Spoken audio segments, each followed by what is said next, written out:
The year is 1796. A young general called Napoleon Bonaparte is appointed commander of the army of Italy. He is about to undertake the first major campaign of his career. But how exactly was an obscure Corsican brigadier general who had never commanded more than a division before get appointed to command the army of Italy?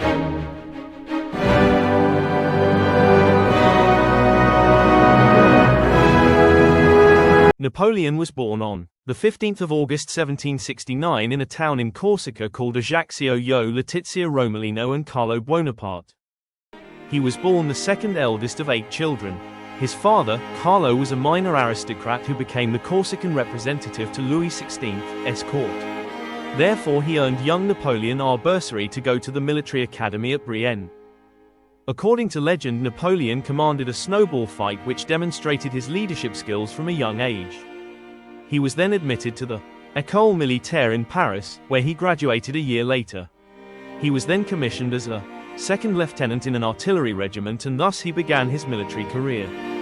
Bonaparte then came back to Corsica, where he led a band of volunteers against the revolutionary forces of Paoli and the French royalists.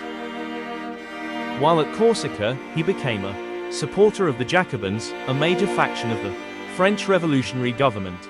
However, Bonaparte was condemned by the Corsican National Assembly, and so he left for France along with his family. Shortly after he arrived back to his artillery division in Nice, he took part in the battle that would change his life.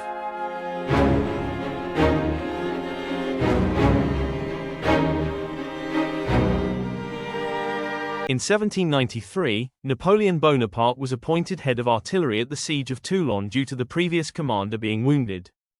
In early 1793, French royalists had captured Toulon along with the main French naval base and a large part of the French navy. Therefore it became necessary to retake it. Napoleon immediately set about to acquire guns for the siege, and by the end of September had more than 100 guns. He arranged these into batteries which pounded the port and its forts. By mid-December they had captured the high ground above Toulon, and were firing at the British fleet, who were supporting the royalists. At this point, the British decided to withdraw from Toulon, and scuttled the entire French fleet in the harbour, leaving the royalists at the mercy of the French. Napoleon, however, had been wounded by a bayonet and was lying in a field hospital while the French army sacked Toulon, mercilessly massacring the royalists. The siege of Toulon is remembered nowadays for the crucial part Bonaparte played in taking the port. Thus he was promoted to a brigadier general.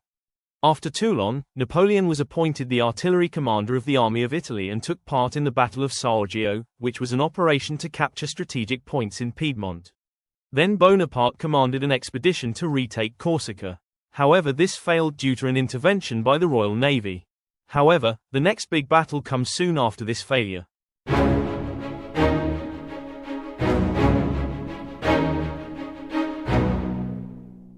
In October 1795, a royalist army arrived in Paris. This caused an insurrection to happen on the 5th of October.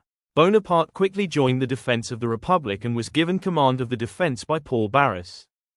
He famously ordered his troops to fire grapeshot into the mob, and eventually the insurrection was crushed. This led to him being patronized by the French directorial government, which appointed him commander of the army of Italy. The legendary campaign that followed will be thoroughly discussed in the next episode.